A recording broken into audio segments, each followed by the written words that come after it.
is Monday, January 13th, and this is now on HNN. The combination of explosions and a large population can really are the things that volcanologists really hope don't get combined. Experts say a volcano in the Philippines could erupt again in hours or days.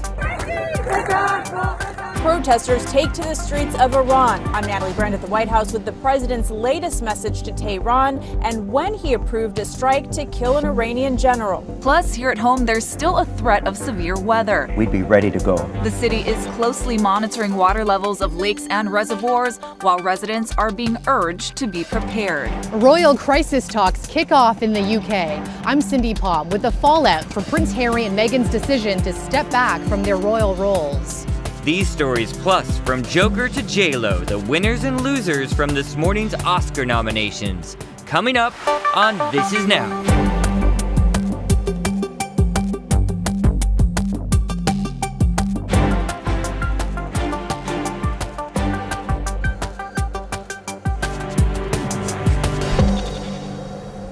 Hey everyone, I'm Jonathan alongside Ashley here. Thanks for joining us for this Monday edition of This Is Now. We begin with some serious developments out of the Philippines. So seismologists and scientists are warning of the possibility of a tsunami generated by a volcanic eruption. Now we just got this CNN report from the ground. Let's begin with those details. The volcano is under alert level 4. It means a hazardous or dangerous eruption is imminent. The country's seismologists and scientists are warning of a volcanic tsunami and landslides. The hope, of course, is this volcanic activity would slow down. It's been more than 24 hours since Taal started erupting, spewing ash and smoke as high as 100 meters. It caught many of us, including the authorities, by surprise. People made a mad rush to buy face masks like the one I'm wearing right now until supply ran out. The initial eruption was steam-driven, meaning no lava was involved, but less than 24 hours later, magma started to come out of the crater. Residents in the general area had to move to safer grounds covered in ashfall. Based on initial numbers, over 16,000 families have been evacuated, and the province of Batangas, where the volcano is located, is already under a state of calamity. Ashfall is spreading all over the province, and it has even reached many areas of the Philippines. The Philippine capital, Cavite, Laguna, and Rizal. Classes have been suspended not just in the areas around the volcano, but also in Metro Manila and nearby provinces. Public and state sector employees have been advised to stay home. And also, the airport is now partially opened after it was shut down yesterday afternoon. The last major eruption of Taal volcano happened in 1977. And in terms of distance, the volcano is about 60 kilometers south of the financial district of Metro Manila. Taal is a very popular tourist spot. It's generally an easy drive to get here from the capital. That's why many of us often come to visit this part of the country on weekends to enjoy the vista. The more adventurous type trek as far as the crater and the lake around Taal, since it is quite the sight once you reach the top and have a full view of this magnificent gift of nature. From Talisay, Batangas, George Cahiles, CNN Philippines. All right, thanks for that report. We're going to stay with this story, but I want to describe for our podcast listeners what we were seeing there. That ashfall he was describing, it literally looked like snow. We were seeing evacuees coming out of their residence and their homes and fleeing from them, and they were just covered in ash. It really did look like a dusting of snow. I know we were dealing with ashfall here on 2018 eruption on the Big Island, but this looked worse than that. I know, and you just think of the respiratory problems people were dealing with here. Imagine what they were dealing with there. It's got to be worse. Absolutely. All right, let's continue our team coverage. Right, so as the reporter mentioned, evacuations are underway after forecasters warn of a hazardous explosive eruption that is imminent. Blake Essig continues our team coverage with reaction from residents. After more than 40 years of relative peace and quiet, Taal volcano, one of the smallest in the world, started making a whole lot of noise. We were afraid and in a panic. We're thinking of how we can save our lives. It all started Sunday afternoon. about 60 kilometers south of the Philippine capital of Manila. A violent eruption, sending steam, ash, and rock roughly 15 kilometers into the sky, raining down on the roughly 25 million people like Noel Suarez living below. It's difficult to get food because it's difficult to move. We cannot use the vehicle since it's muddy, and we cannot even clean it since there's no water. Almost everything is a problem now, and then you have the volcano spewing again. And after nearly 150 small earthquakes, Philippine officials believe it's going to get worse before it gets better. Nearly 500,000 residents have been ordered to evacuate immediately, believing another much larger eruption and possible tsunami could be imminent. The real hazard is that it has the potential for explosions. That's volcanologist Eric Clementi. He says that despite Tall's small stature, it's one of the most dangerous volcanoes in the world, a volcano with a deadly past, claiming more than 1,300 lives in 1911 and another 190 in 1965. So the people living nearby, the combination of explosions and a large population can really are the things that volcanologists really hope don't get combined. A combination that could be fatal and has already proven to be destructive. There were many destroyed houses. It's almost like a desert there because of the thickness of the mud. Leaving those like Armando Mendoza to wonder what might be left of his community when he returns home. A decision ultimately decided by Tal. Blake Essig, CNN. Of course, the story we're going to stay with all day here at HNN. We'll have very latest coming up at 5 and 5:30 on KGMB and then on KHNL at 5:30. And of course, we're going to have the updates on the digital platforms as well. But we're dealing with Mother Nature here at home as well. Check it out outside. Still raining. I feel like I've gotten rained on every single day I've came to work, and you'd think I'd learn to be prepared, but no, I just keep hoping for a better day, and it hasn't happened yet. But seriously, the city's monitoring some developments with this storm, right, Ash? That's right. So officials are watching the water levels at Lake Wilson, the Wahiawa Reservoir, which feeds into the Konahua Stream. So far, water levels are not at alarming flooding stages, but officials say everyone downstream of Lake Wilson in Waialua should be cautious and be prepared to evacuate if necessary.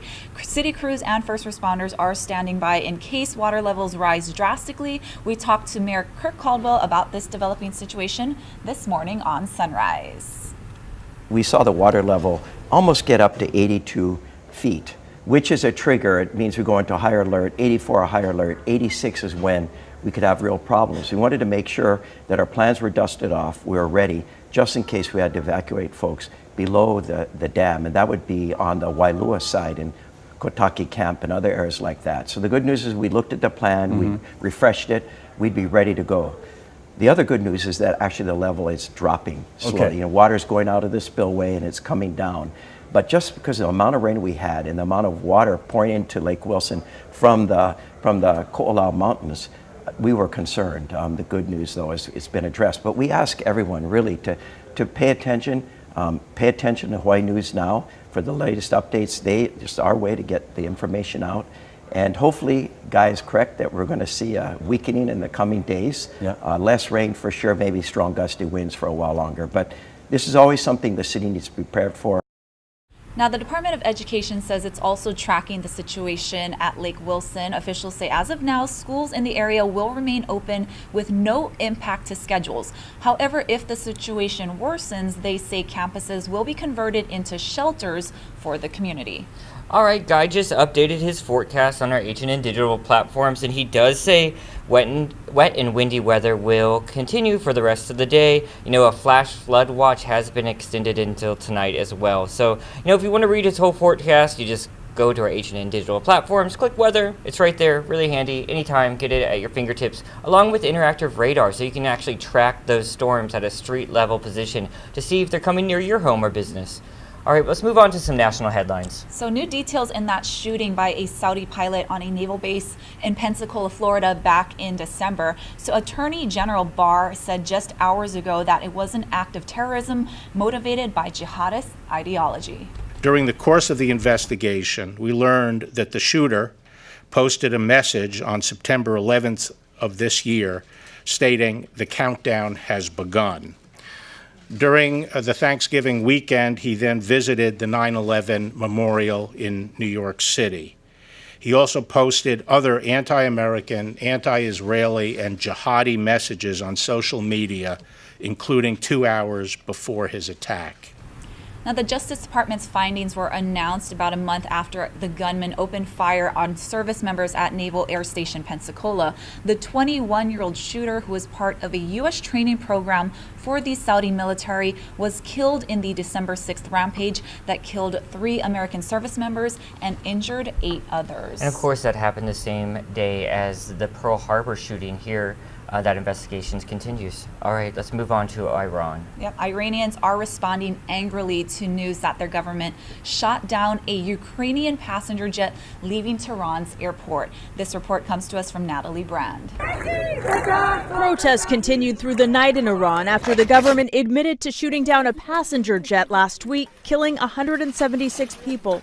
Witnesses say police were using live ammunition against demonstrators, and social media videos showed at least one woman shot in the leg. President Trump responded on Twitter, saying to the leaders of Iran, "Do not kill your protesters.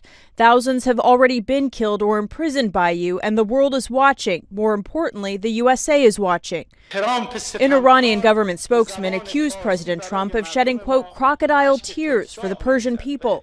CBS News has confirmed President Trump approved the plan to kill Iranian General Qasem Soleimani as early as this past summer, should Iran cross his red line. We took out the world's foremost terrorist leader, Qasem Soleimani, who had the blood of hundreds of American dead service members on his hands. Defense Secretary Mark Esper agreed with the decision to kill Soleimani, but said this in response to the president's assertion attacks were planned on 4 U.S. embassies. He didn't cite a specific piece of evidence. What he said is he believed. Are you saying there wasn't one? I didn't see one with regard to 4 embassies. New video shows the damage from last week's retaliatory Iranian missile attack on Iraqi air bases hosting U.S. forces. Natalie Brand, CBS News, the White House. And in politics now, U.S. Senator Cory Booker has dropped out of the presidential race after failing to qualify for the December primary debate.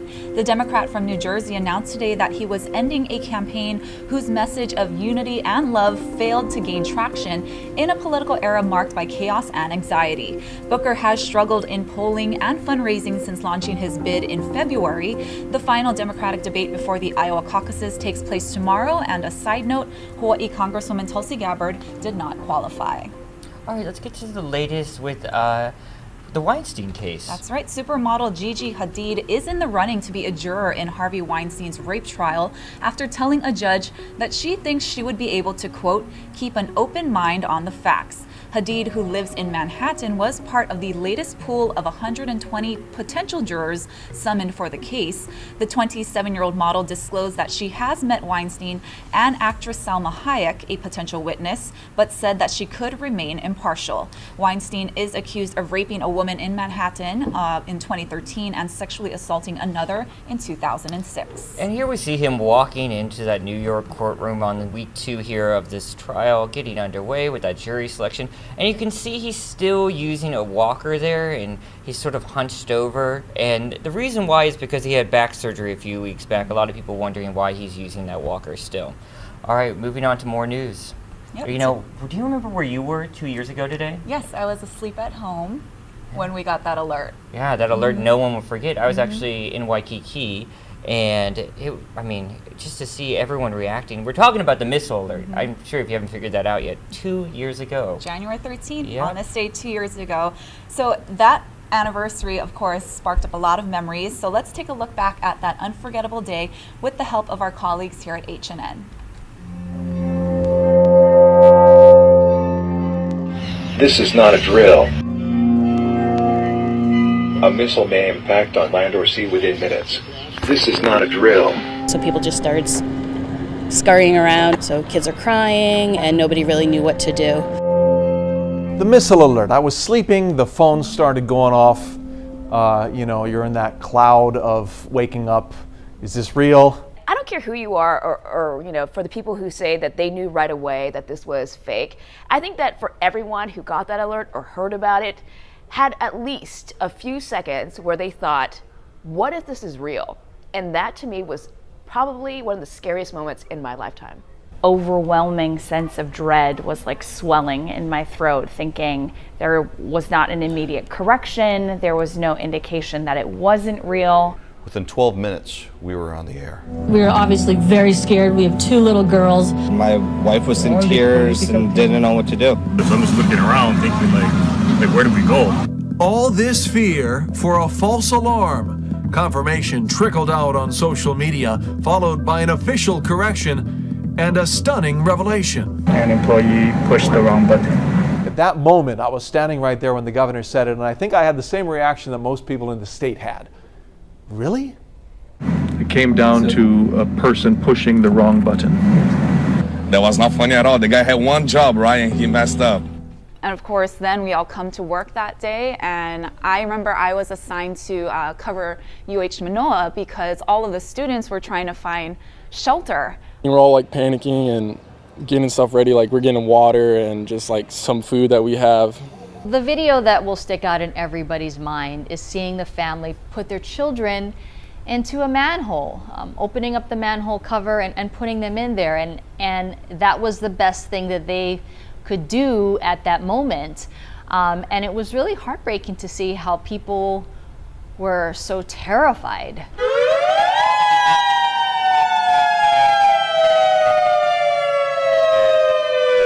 So the timing of that false missile alert could not have been worse. We were already covering in the news the fact that the relations between the U.S. and North Korea were deteriorating. They were doing ballistic tests. So we knew already that this was a possibility. This could have been a reality. Emergency preparedness is knowing what to expect and what to do for all hazards. Those include hurricanes, tsunami, and even though the probability is low, an attack or terror incident. And for months they had been warning the public that this really could happen. So everyone was on this heightened state of alert. And so when the mistake happened, it was a double, oh gosh, we really messed up this time. I have to confess that I don't know my Twitter account logons and the password, so certainly that's one of the changes that I've made. I'll be putting that on my phone so that we can access the social media directly. The national coverage, it did paint Hawaii to be in a somewhat incompetent light. Actually, Trump was pretty worried when he heard Hawaii might be in danger. He said, "Oh my God, is Moana okay?" I think that most residents, visitors, people who were here at the time that this was sort of playing out, I think that they were less interested in somebody necessarily taking the blame, and they were more interested in someone stepping up to take responsibility for what needed to happen next. And I was really hoping that that could have happened a lot faster than it did. Well, there's a variety of problems.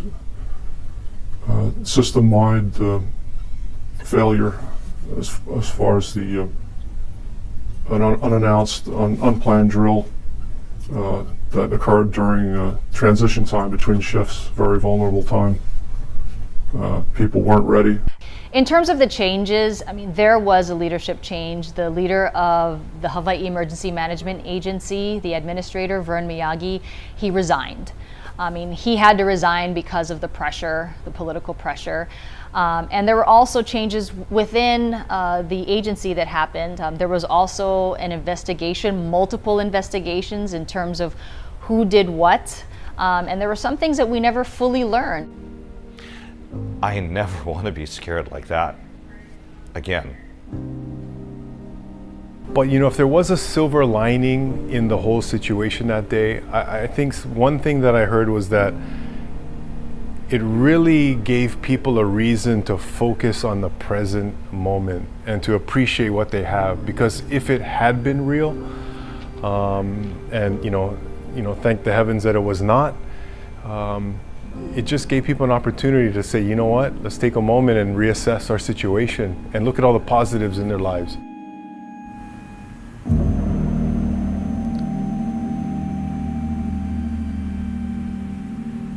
That's a look back 2 years ago, that false missile alert. A lot of you are commenting online. I'm looking right now. Go ahead and tell us where you were that day. Go ahead and make a comment. Let us know where you were 2 years ago today when you got that false missile alert. All right, and is it hard to believe this too? Because it sort of happened again this weekend, right, Ash? Yeah, so in Ontario, Canada, millions of people were sent an alert, a false miss alert again, about a nuclear plant. But I guess the alert also said that those who live near the plant did not have to be alarmed. And it took their government an hour and a half to send a correction. Hour and a half. Wow, that's longer than here. And it's happened in Japan and a few other places.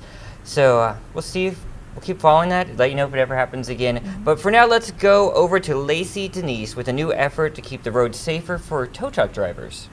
Friends of a tow truck driver who was killed while helping a motorist are hoping to raise awareness about Hawaii's Move Over law. Over the weekend, dozens of people gathered at Restaurant 604 to pay tribute to Aaron Malama. The 43-year-old died last week after being hit along the H2 freeway in Mililani by a driver suspected of being intoxicated. Last night, fellow tow truck drivers filmed messages for a public service announcement. Malama's girlfriend, who was helping him at the scene, also opened up about her heartache. That's when I hear this speeding up sound of a car, and I hear a loud bang, boom, and then I hear glass shattering. And when I looked up, I was the only one standing. There was nobody else around me. I would like for people to be aware that when you see tow truck drivers on the side of the freeway, you need to automatically slow down and move over for the safety of these guys. The law requires drivers to slow down to a reasonable speed and, if possible, make a lane change in order to leave one lane between the driver and the emergency situation. In other news, an Air Canada flight bound for Australia diverted to Honolulu after a man reportedly died mid-air on Saturday. Now, according to Air Canada officials, the flight took off from Vancouver and was headed to Brisbane, Australia. However, a medical emergency prompted the pilot to divert to Honolulu. The Honolulu Star-Advertiser reported that a passenger died and the man had been sick before getting on the flight. The man was reportedly traveling with his wife, 5 kids, and another family member.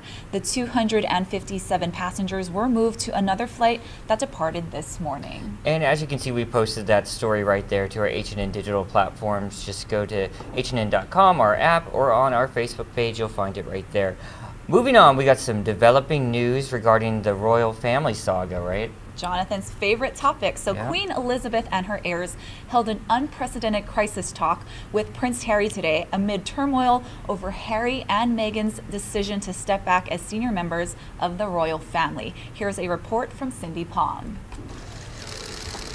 It's the first time the Queen came face-to-face with Prince Harry after he and his wife Meghan dropped the bombshell they were pulling back from their royal roles. Her Majesty released a statement after the meeting supporting Harry and Meghan's decision, writing, "Although we would have preferred them to remain full-time working members of the royal family, we respect and understand their wish to live a more independent life as a family while remaining a valued part of my family." The Duke and Duchess of Sussex made the announcement on Instagram last week, reportedly broadsiding the Queen and leaving people asking who is to blame. It's not just about Meghan, it predates that. Royal commentators point to tensions between Harry and his brother, Prince William. There is a pecking order in the royal family, and there were times where quite often he had ideas about what he wanted to do that he'd have to run by his brother. And I think he found that difficult. The family summit at the Queen's estate in eastern England included Prince Charles and Prince William. Meghan reportedly joined over the phone from Canada, where she's now with her son Archie. Prince Harry and Meghan say they'll be splitting their time between the UK and North America and will work to become financially independent. But questions remain about who will pay for their transatlantic lifestyle, their security detail, which is currently covered by British taxpayers, and how they'll be able to keep their UK home, Frogmore Cottage. The Queen called Monday's discussions constructive, but said deciding Harry and Meghan's future path is complex, and she hopes final decisions can be reached in the coming days. Cindy Palm, CBS News, London.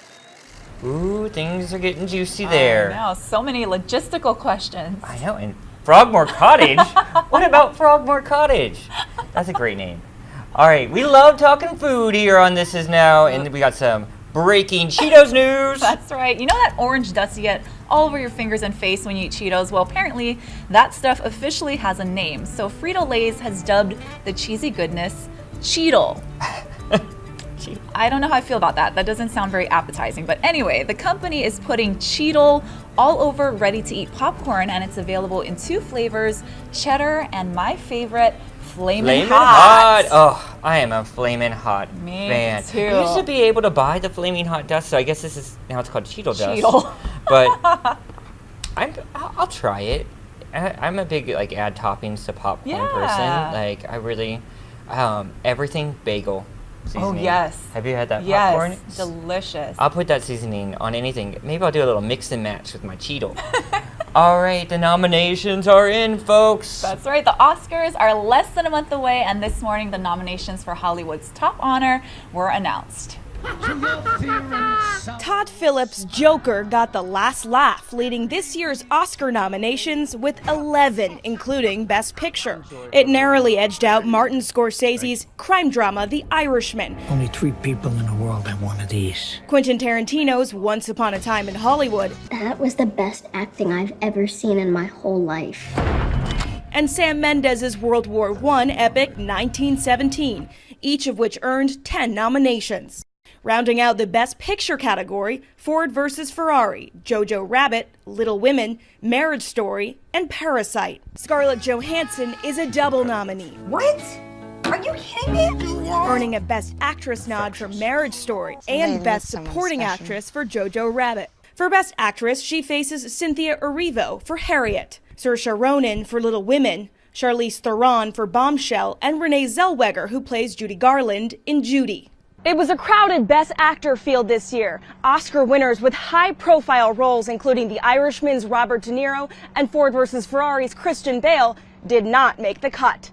Instead, the nominations went to Antonio Banderas for Pain and Glory, Leonardo DiCaprio for Once Upon a Time in Hollywood, Adam Driver in Marriage Story, Joaquin Phoenix for Joker, and Jonathan Pryce, The Two Popes. You know Diamond from the Bronx, right? Critically acclaimed performances by Jennifer Lopez, Eddie Murphy, and Adam Sandler were also ignored. Maren Austin, CBS News, Hollywood. Okay, every time the nominations come out, you know what it makes me realize? What?